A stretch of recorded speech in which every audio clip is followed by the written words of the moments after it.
at Pier 17, and we are brought to you by Chase. Dominic Foxworth, Damon Jones here. We're talking NBA, we're talking NFL. I don't know what that was, but it was really... Playing the best part of the show. Well, don't flatter yourself that much. Let me know. Exactly. It's time to get up with Tiger Woods, Phil Mickelson, and a star-studded leaderboard at Augusta National. Round one, fantastic. What will round two bring? We go there live in moments. Plus, the NBA playoffs are here, and it appears Steph and the Warriors are a lock to three-peat. We'll tell you what might prevent that. And is John Gruden holding people accountable or passing the buck? Interesting comments he made to a person who's supposed to be his boss. Get Up starts right now. It's 9 a.m. Eastern, and here we are. We're going to go out to the Masters in just moments. We've also got Ryan Hollins joining us this hour to talk a little more NBA, so make sure that you stay tuned for that. But for now, we get you back out to Augusta. Mike Greenberg is there anchoring our coverage this morning. All right, Laura, and in just the last few moments, the skies have opened up a little bit here. It is raining pretty hard at Augusta National, and it has been intermittently throughout the morning as the players have been on the course for about an hour, and you see the patrons have the umbrellas out. This should not interfere with play. The afternoon, we are looking at the possibility of some thunderstorms, which of course could interfere with play. Our coverage continues all day long, and we shall see. Greeny here with Curtis Strange as we continue, and we'll see the leaders take to the course relatively soon. Tiger Woods will not play until late in the afternoon, but of course all eyes were on him yesterday, and all things considered, it was a good start for Tiger Woods. He struck the ball well. The question is always about the putting, and there were just some misses from in tight. I'm sure he would like to have back. Well, in defense of him, everybody's going to miss some short putts here because they're so fast and so much slope on some of them, but it didn't look like he hit a good putt there, but that's what happens. He didn't miss these, but we remember, Greeny, years ago, he didn't miss any of these. That's exactly right. You just saw birdie opportunities on 6 and 8, and here was for par on 17. And that was not a good putt. When you're putting poorly, you don't have the confidence. You do miss weak, and he missed weak right there. And Tiger Woods, again, hitting the ball well enough to shoot 70 yesterday, 2 under. It was a good start for Tiger Woods, but you see some of the numbers on the putts by distance that he missed, and he has traditionally, as you mentioned, been extraordinary in those circumstances. And so is that something that, as we sort of project ahead to what it may mean for the rest of his weekend, is that something that we look at, anything he can work on in particular, anything you see in particular? Where does he go from there? No, it looks good. Putting, to me, is all right here, confidence, and in your heart. And when you lose some of that confidence on these speedy greens, it can be really, really tough. Some of these things can scare you. But trust me, he's working on it. But just to give you a stat, he's driving the ball well, which, usually that's what we're talking about. But he's almost last in 2 categories. He's 165 in putting average and 186 in putts per round. That's all you need to say. Yeah, so that's where we're going to have to get it. All things considered, I think it was a good start for Tiger Woods, especially when you consider some of his past round ones here at Augusta. Now, not nearly as good, of course, as the 2 leaders on the day, who were just spectacular and both played very late in the day. One of them, Brooks Koepka, in search of his 4th major in what would be the last 7 starts he's had. This was his 3rd shot on 15. Well, we all talk about his length and his strength and his swing, but he has a wonderful touch here. Missed long right at 15. He'll make that for birdie. He would shoot 66, and so would Bryson DeChambeau. And DeChambeau, this was one of the great highlights of the day. This is his 2nd shot on 18. Was not a particularly good drive, and then he winds up hitting this, and watches this will go careening into the flagstick and almost drop and come up just short. And it was a great moment in the telecast. He hadn't seen it yet when he came in and spoke to Tom Rinaldi and watched the video of that shot for the first time. All right, let's look at it. So it was a tough lie out of the rough. I was a little sitting down. I just wanted to get something started at the middle of the green. Oh my gosh, I guess I should have pulled the flagstick. Should have had Tim go up there and pull it or tend it for me. That's all right, just a little too fast at speed, but excited to make birdie. Too fast. I mean, my terminal velocity was too high, and unfortunately couldn't get that pin to rattle it and slow down enough to where I could drop half of the width of the ball. Now, he's an interesting guy with all the physics, and I know there are some people around the sport who don't care for it. I love him. I like everything about that approach. Breath of fresh air, and he's something different, and that's what the tour likes that. There's only one guy that has to believe in what he does, and that's him. Nobody else matters. You know, the same length shafts, just the floating of the golf balls, the flag stick in or out. Whatever he does, he just has to believe it, and he does. He's become a heck of a player. So yesterday it certainly worked for him and for Koepka, but now the circumstances change. They have to sleep on the lead, and that's a little different. They talked yesterday about all the players in that pack. It's a pack mentality. When somebody in the pack is doing well, it kind of riles up everyone and creates higher endorphin and adrenaline levels and allows you to be in a more positive mind frame. It's like a domino effect. When one domino falls, it just keeps going that way. I think when you get a big group of guys and you're playing in threesomes and everybody's making birdies, it seems the whole kind of opens up. I mean, I don't know if there's a scientific theory behind it, but I mean, it feels that way. For me at least, and I'd say most guys feel the same way. Sometimes you see the hole, you see the line, and you're not really thinking about anything else. It just kind of goes in. It doesn't matter where you make a bad stroke, and it still goes in. Now, it's just a fascinating juxtaposition between the approaches of those two guys who both played great yesterday. And look, here we are as we begin round two. Every good player in the world isn't within 3 shots of the lead. It just feels that way, right? I mean, it is jammed up there. So give me a sense of what that mentality is like if you're DeChambeau, if you're Koepka, and you sleep on the lead at the Masters. Well, they've been here many, many times, okay? They're both, accomplished players, world-class players. They know what they're going to feel like. They know how to react to it. And they also realize this is really, really early in the tournament. They have 3 long rounds to go. Let's don't get too excited now. Let's do exactly what we've been doing. And that's what you hear all the time. Keep doing what you're doing, but that's all you can do. It's another day of golf, and there's going to be highs and lows and battles in which you have to fight through on the golf course. Just another day. And listen, it is premature to start talking about Koepka winning this. He still has to put together 3 more rounds. But if he should, that will be 4 majors in the last 7 major championships in which he has competed. This is a remarkable run that he's going on right now. Well, then he would be officially the best player in the world. Absolutely. And he will get all the respect he wants. He certainly gets it from his peers and those in the know, trust me. The really big name, many of the really big names, including Tiger Woods, will play late today, and so you will see their rounds in their entirety as you watch our live coverage, which starts at 3 o'clock Eastern time this afternoon here on ESPN on what will be something of a rainy morning, and our coverage will continue with SportsCenter at the Masters at the top of the next hour. Curtis and Andy and I will be here looking forward to bringing you the sights and sounds of the second round of the 83rd Masters from Augusta.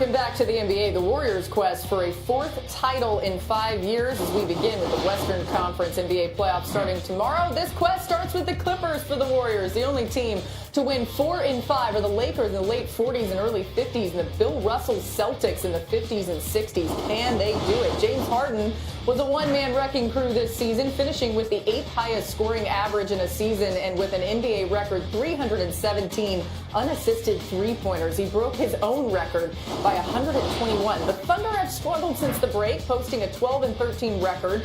Only the Pacers have a worse mark among playoff teams. The Trailblazers are looking for their first playoff win since 2016, and they were swept in the first round each of the last 2 seasons, so maybe that plays well for the Thunder. The Nuggets are in the playoffs for the first time since 2013 and have been eliminated in the first round in 10 of their previous 11 appearances. The Spurs had an NBA record with their 22nd straight playoff appearance. So we've got Ryan Hollins here. We got Damon Jones. Maybe a little smack talk coming up with these two. We'll get to that in a second. But I think we all agree. And look, as an NBA fan, I'd love to see it be somebody other than the Warriors just for a little change up. But we agree that it'd probably be the Warriors in the Western Conference Finals. So Damon, we'll start with you. Which team did they play? I think they're going to play the Oklahoma City Thunder. I think they're going to get through their first 2 rounds to get to the Western Conference Finals, and I think it's going to be a great matchup. I don't think that Golden State's going to steamroll OKC. I think they have Russell Westbrook, who's my favorite. Paul George at one point was an MVP candidate. And I just think defensively, they're going to oppose the Warriors very well. What do you think, Ryan? Jones, man, I actually agree with you, brother. I actually agree with you right now. The debate's coming later. It's not so much about Oklahoma City as much as it is about the Nuggets. And the one thing they lack is playoff experience. Paul Millsap may be the lone guy there, and obviously we know he's had health issues all season long. Also, the style of play in which you win in the NBA in the playoffs is versatility. Yeah. One thing they really, really lack is versatility. They have more traditionally sized point guards and shooting guards. And the Joker, as much as we love him, I believe he's going to be a strong liability on the defensive end in the playoffs, even though he had an excellent year. No one can take anything away from what he's done, but I'm not rolling with the Nuggets, big dog. I'm not rolling. No, me neither. I see Oklahoma City and the Warriors in the Western Conference Finals, and I see Golden State eventually winning. It's going to be a tough series, but very intriguing series also. Yeah, that's a battle that I think all of us would like to see. Something that everyone's still trying to figure out is exactly what's happened with the Lakers. And I want to get both of your takes on this. With Magic and his unexpected resignation, you played with LeBron, you coached LeBron. From the Lakers' perspective, if you are in their front office, if you're Jeannie Buss right now, what move do they need to make? Well, first of all, I have to go out and find someone who's going to be able to build that roster. Okay, that's going to be important going forward. And also the coaching situation. We have to figure that out because going into the offseason, free agents need to know who's going to be in charge as far as the coach is concerned. And I think with a great coaching hire, if they decide to move on from Luke Walton, with LeBron James being there, I think they'll be able to attract a free agent. Some people say they won't be able to get anybody, but I think with the right coach in place, with LeBron James and the expectations being what they are, you could get good free agents. Well, D. Jones, before we talk coach, we got to talk president of basketball operations, which is a void that's wide open, and you got to hire somebody now. And I think it's somebody who's also not just available, but very, very well equipped. David Griffin. I would clean house. Pelinka, unfortunately, you got to go. Luke, you got to go. I'm bringing in David Griffin, and I'm handing him the keys. Now, the one thing I do appreciate from Jeannie Buss and the Lakers as a former player, D. Jones, you appreciate this too. They take care of their own. If you have a say in the Lakers organization, you played there, you had success there, they bring you back and take care of you. And I'm not saying to stop doing that, but right now it's running your organization into the ground. David Griffin is the guy to get the Lakers back, and in a short amount of time, and guess what, for the right price, he's very much available. And then you hire a coach, and then you build out from there. But Griff is objective enough in where he can come in with a clear lens, do a good job, and he's a student of the game. He can do his work. Yeah, it feels like from a structural standpoint, they would have to start at the top. If you hire a coach without a new president or without making changes in the front office, that becomes difficult. You mentioned what's needed from the coach, Damon. What specifically does that resume look like as far as being able to attract free agents, which ultimately is super important for the Lakers right now? Well, it's a couple things, and it's a guy that I know that's out there right now that checks all the boxes. He played in the NBA, won several championships with that said franchise, the Los Angeles Lakers, and he understands the game of basketball. He's won. Okay, he has a championship as a coach, as a player, and I think free agents they love that, to be able to come and play under a guy that played and also has won as a coach, and it gives them experience going forward. You think you know who he's talking about? I think I know who you're talking about. Who you talking about? I'm talking about Tyronn Lue. Listen. That's who I'm talking about. Well, I got two candidates, and Tyronn Lue is high on my list. I played for T. Lue twice in Boston and in LA. He's going to tell it how it is. He's not going to sugarcoat it for LeBron, for anybody. And he's had success. He's won championships, and he knows LA. I would not be mad at that. The second candidate, Mark Jackson. Why? Because the one thing we can't question with Mark Jackson is his results on the basketball court, winning and developing players. And those are two things that they need. And a guy who will have LeBron James' ear and respect. So LeBron don't need nobody to say, oh, LeBron, you're so this, you're so that. He needs somebody to tell him what to do. Get your butt back on defense, defend, crack back, do all the little things. And that's how they'll have success. Well, I'm going to say this. In this game, it's about winning. Okay? And the coach that I brought up has been to the finals every year that he's been the coach. and he won a championship in 2016. So anybody else outside of that, you can say whoever you want. I'm going with the guy that's going to get me there because the Los Angeles Lakers hadn't been in the playoffs in 6 years, and they have to restore and get back to what they're used to. And from a strategical standpoint, LeBron is older, and I saw creativity out of Tyronn Lue that put LeBron in several situations in order for him to be the best player that he could be, and you can't take away from the coaching job he did during that run. Yeah, you've got to think that if we're talking about somebody who truly would attract free agents, because that's the other thing. Everybody talks about this. They say if the Lakers are going to be able to get anybody, it's like a second-tier free agent, maybe a Boogie Cousins, somebody like not these big names that are out there. They need the big names. Players are smarter than ever now. We don't just make silly decisions. So the one thing, like I said, you got to start with the front office. You want to see stability there. And I'm not saying Mark Jackson or Ty Lue will be a big enough draw as you having a stable front office and all being okay. Because let's be honest, this year was arguably the worst year that I've ever seen in Laker history. Beyond the stats, because of the where the expectations were and where they ended up, as a Los Angeles native, I've never seen anything worse. It was crazy, and hopefully it doesn't get crazier for them. I want to bring something up because you came in here and you were like, I got to get you on your take earlier, Damon Jones. Damon said, we were talking about the Eastern Conference Finals because NBA playoffs start tomorrow. Right. And you said that you think the Magic are going to upset the Raptors in the first round. Yeah. You had an opposite take. For one, I don't think he really believes that.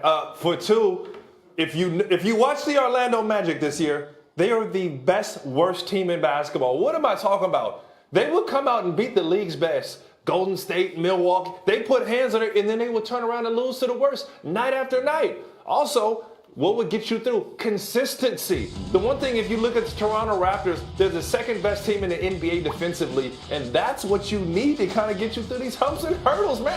Come on, D. Jones. Come on, D. Jones. Like I said, when I made my prediction, I put my coach's hat on. Okay? Yeah. And we're talking about the playoff. All right.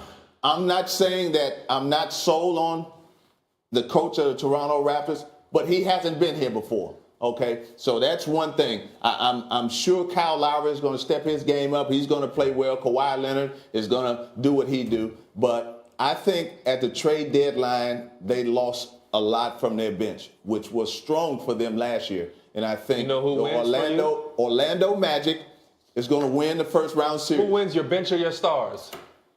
Well, it's about your stars, D. Jones. I think that Vucevic is going to play well in this series.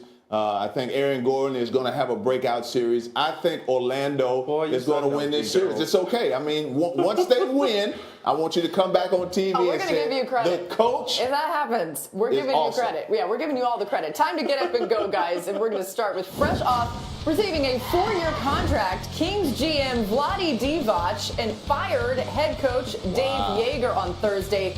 Damon, how surprising was this move? Man, very surprising. I thought the young Kings were going in a positive direction under Joerger's tutelage, and this was a big surprise to me. Feels like Joerger will get another job, right? He absolutely will. I mean, arguably the best season in years, and there's statistics behind it to show it. I played for Coach Joerger. I actually sat down with Vlade and Vivek this year. They couldn't be more ecstatic and thrilled. So I hope if you're firing Joerger, you got something in the bag. You got something that we don't know. We'll see what that something is. The Grizzlies also cleaned house, firing head coach J.B. Bickerstaff and demoting GM Chris Wallace. What direction should Memphis take going forward, Damon? I don't know. I mean, I don't know what they're thinking. I mean, they just signed him to an extension last year, and you have to give the coach a chance to put his system in, get things rolling. They traded one of their best players in Marc Gasol at the trade deadline. What else was he supposed to do? I don't understand the stability in this organization. It's been up and down for years. I think they need to move forward. Yeah, we continue our theme here with people moving on. The Cavs and head coach Larry Drew announced that they have mutually agreed to part ways. And Ryan, you obviously know this organization well. So does Damon. We'll start with you. How would you characterize the state of the franchise right now? I think looking to clean house, and they're trying to move forward. Obviously, Kevin Love is still there on contract, so that may be something that they move this summer, and they have to see what direction they've been going in. It looks like they're looking for a rebuild, but they need a coach who can develop and relate to these young players and talent. I'm not saying that wasn't Larry Drew, but that's something they need to bring in. So maybe looking at Joerger or JB. Well, I think Larry Drew did a good job considering the situation. Yep. I don't think they should have moved on from him as quick as they did. But you know what? The organization is in a different phase right now.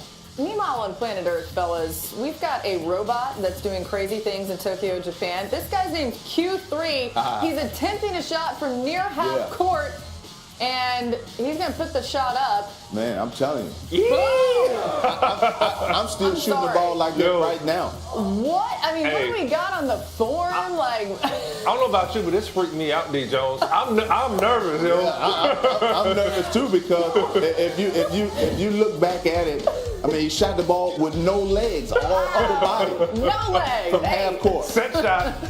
We're going to talk more about the Lakers later on in the show. We'll see if this could get worse before it gets better. We'll be back on Get Up. No legs.